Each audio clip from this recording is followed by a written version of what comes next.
Oke, pada video ini kita akan mencoba menggunakan software WEPP. Oke, ini adalah tampilan awal dari software WEPP.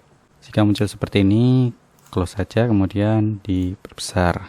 Oke, saya akan menjelaskan dari software WEPP ini, bagian per bagiannya. Tapi memang tidak semua bagian, di hal-hal yang umum saja yang saya jelaskan. Oke, pertama kali adalah gambar yang di tengah ini adalah contoh tampilan dari tanah dan juga lerengnya. Jadi ini seperti ada lapisan, kemudian ini nanti ada data iklim yang terkait dengan hujan yang jatuh pada tanah ini yang menyebabkan erosi, kemudian nanti ada karakteristik tanahnya, kemudian bentuk lerengnya juga bisa diubah-ubah dalam permodelan WEPP ini. Bagian pertama adalah yang ada di sebelah kiri ini. Ini ada kondisi lereng, kemudian di bawahnya adalah kondisi iklim. Kemudian yang di bawah ini ada manajemen terhadap lahannya. Jadi nanti ditanam apa, dengan cara seperti apa, dan seterusnya. Kemudian yang di sini itu adalah kondisi tanahnya. Terus ini yang di pojok ini adalah hasil dari running erosinya. Jadi nanti ketika diklik tombol run, itu akan muncul angkanya. Hujannya berapa, kemudian runoff-nya berapa, kemudian kehilangan tanahnya berapa, kemudian sedimen yield-nya berapa. Kemudian di bawah sini ada run option. Itu nanti gunanya untuk menentukan parameter ketika akan melakukan running model. Termasuk di sini ada simulation years-nya untuk berapa tahun, apakah 1 tahun atau lebih. Nah, ini tombol ini digunakan untuk merunning modelnya jika kita sudah men-setting setiap parameter yang akan kita laksanakan pada model ini. Ini satuannya masih dalam bentuk inch. Kita ubah dulu dalam bentuk metrik. Itu kita bisa klik di option use metric unit, maka satuannya akan menjadi milimeter. Kemudian tadi ton per acre kalau nggak salah berubah jadi kilogram per meter persegi. Kemudian yang sedimen yield-nya adalah ton per hektar. Oke, kita sudah ubah satuannya. Kemudian kita coba ubah dulu slope-nya. Ada apa saja di slope? Kita lihat. Jadi di dalam WEPP ini itu sudah ada semacam database yang dikembangkan oleh pengembangnya WEPP sendiri dengan orang-orang lain yang berkontribusi terhadap database-nya si WEPP ini. Nah, nanti teman-teman juga bisa menambahkan atau mengedit database yang sudah ada. Jadi dari kondisi database yang paling dekat nanti bisa diedit sesuai dengan wilayah penelitian teman-teman. Kita coba salah satu slope, misalnya konkav. Nah, ini slope-nya berbentuk cekung. Coba kita konveks, cembung. Nah, nanti teman-teman juga bisa membuat slope sendiri dengan cara, nah ini nanti bisa diedit. Jadi misalnya ini di save as, kemudian katakanlah slope di wilayah X. Nah, nanti bisa diubah jaraknya berapa, kemudian kemiringan lerengnya berapa. Dengan nanti di lapangannya cara-cara pengukuran lereng. Tuh, itu untuk lereng. Kita ubah dulu as shape. Nah, ini saja. Kemudian berikutnya ada climate. Ini data iklimnya. Nah, ini masih WEPP demo. Kita coba ubah ke yang lain. Ini nama-namanya sebagian besar adalah nama-nama daerah di Amerika, karena memang dikembangkan di sana. Nah, nanti bisa juga ini data file climate-nya ini teman-teman bisa save as, kemudian dikasih nama sesuai daerah penelitian yang teman-teman lakukan. Cara mengubah data iklimnya sama, nanti diubah-ubah di sini disesuaikan dengan kondisi yang ada di lapangan. Kita coba dengan Birmingham. Kemudian untuk aspek manajemennya itu ada fallow, ada grass, ada pavement. Kemudian agriculture-nya banyak sekali ini. Corn, no-till, kemudian fallow till, dan seterusnya. Nah, ini juga bisa diedit-edit. Caranya dengan klik yang folder ini. Kita coba dengan forest perennial. Nah, ini nanti bisa diubah kalau misalnya memang pengen diedit. Berikutnya soil. Nah, ini tanahnya kita ubah-ubah. Ini defaultnya adalah Duncannon. Misalnya kita gunakan forest disturb. Oke, berikutnya kita akan modifikasi karakteristik tanahnya. Defaultnya adalah Duncannon. Nah, kita coba lihat karakteristiknya. Oke, seperti itu. Coba kita ubah dengan yang ini. Oke, kita lihat karakteristik tanahnya. Ini adalah tanah example 777 dengan tekstur loamy sand, pasir bergeluh dengan albedo 0,23, kemudian initial saturation level atau level kejenuhan inisialnya 75%. Ini erodibilitasnya, kemudian ini ada hydraulic conductivity, kemudian kosong tidak bisa diisi, kemudian ini ada kedalaman tanah, kemudian persen pasir, persen lempung, persen bahan organik, dan seterusnya.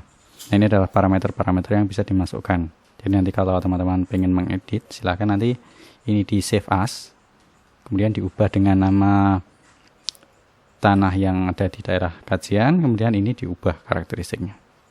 Seperti itu. Kita kembalikan ke Duncannon saja. Oke, kalau semua sudah kita setting, kemudian kita klik dulu run option, kita ubah menjadi 20 tahun misalnya.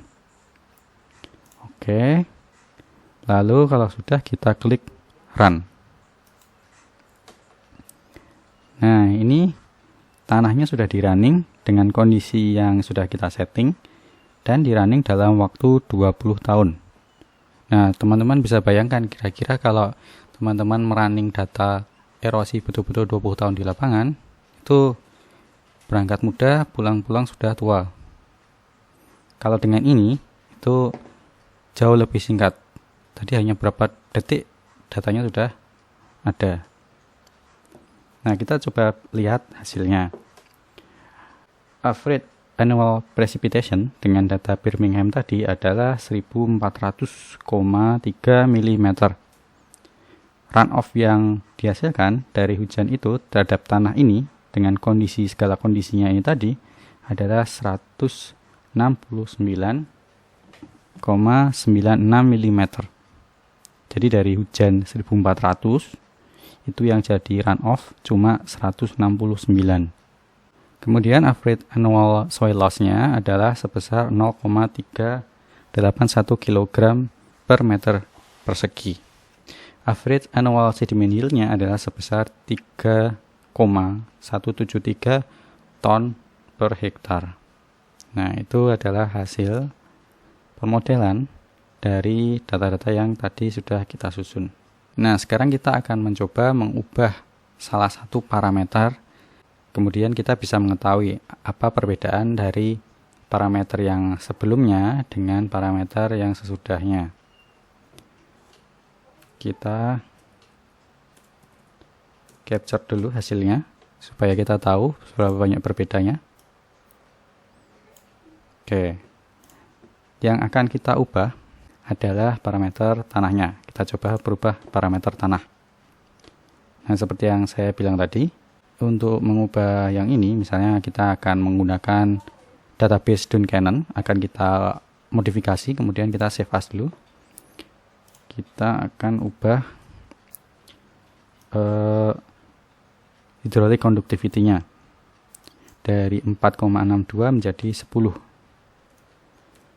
mm per hour. Kita beri nama Duncannon 10 mm H sol. Kita save. Oke, ini kalau ada tanda seperti ini berarti penyimpanan data yang tadi sudah berhasil. Oke. Nah, ini kita sekarang menggunakan Duncannon 10 mm H. Ini kita ubah. Nah, apa artinya? Artinya hydraulic conductivity-nya itu kita perbesar dari 4, sekian menjadi 10. Nah, hydraulic conductivity ini itu menggambarkan seberapa mampu tanah itu menyalurkan air, tidak hanya ke bawah tapi juga ke segala arah. Semakin besar angkanya, maka jumlah air yang bisa diantarkan dalam 1 jam itu juga lebih besar. Yang tadi cuma 4, sekian, sekarang bisa mengatakan 10 mm per jamnya. Oke, kita save ya. Oke, tadi kita sudah berhasil membuat database Duncannon 10 mm per hour. Kemudian untuk mengaktifkan database itu, untuk mengganti tanah yang ini, caranya adalah kita klik yang layer-layer ini yang paling bawah, yang soil. Double klik. Nah, ini kita ganti menjadi Duncannon yang bawah, yang 10 ini. Meskipun tidak terlalu kelihatan sih. Ini yang berubah adalah ini. Kemudian kita tekan enter. Nah, tanahnya berubah menjadi warna biru. Ini bukan berarti tanahnya biru, tapi hanya simbolnya saja. Nah, kita sekarang cek dulu run optionnya. Kita samakan 20 tahun. Lalu kita klik run. Oke, kita dapatkan data yang ini. Kita bandingkan dengan yang sebelumnya tadi. Hujannya sama, karena kita tidak ada modifikasi yang dilakukan pada data climate-nya. Kemudian runoff yang terjadi berubah. Yang tadinya 169 sekian menjadi hanya 124 sekian. Kenapa berubah? Karena tanahnya kita ubah. Konduktivitas hidroliknya kita ubah dari 4 menjadi 10. Jadi tanah itu mampu menampung air lebih banyak, kemudian menyalurkan ke tempat yang lain. Bisa secara horizontal, bisa secara vertikal, menjadi infiltrasi. Nah, akibatnya adalah yang menjadi runoff tidak sebanyak yang sebelumnya. Kemudian annual soil loss-nya juga berkurang sedikit dari 0,38 menjadi 0,324 kg per meter persegi. Terus yang terakhir adalah, nah ini tapi annual sediment yield-nya berubahnya lumayan, mulai dari 3,173 ton per hektar menjadi 2,679 ton per hektar. Jadi secara akumulatif itu menjadi besar. Nah, itu adalah cara untuk melakukan pemodelan modifikasi. Jadi ada hal yang dimodifikasi, kemudian kita coba lagi. Nah, nanti teman-teman tugasnya adalah mencoba memodifikasi beberapa parameter, kemudian nanti dibandingkan hasilnya. Nanti diberi analisis sedikit. Jadi apa yang dilakukan perubahannya, kemudian dampaknya terhadap perubahan itu apa. Dan nanti hubungkan dengan yang telah kita pelajari di pertemuan-pertemuan sebelumnya. Oke, mungkin sekian yang bisa saya sampaikan pada video ini. Sekian dan terima kasih. Semoga materi ini bermanfaat dan sampai jumpa di kuliah kalian berikutnya.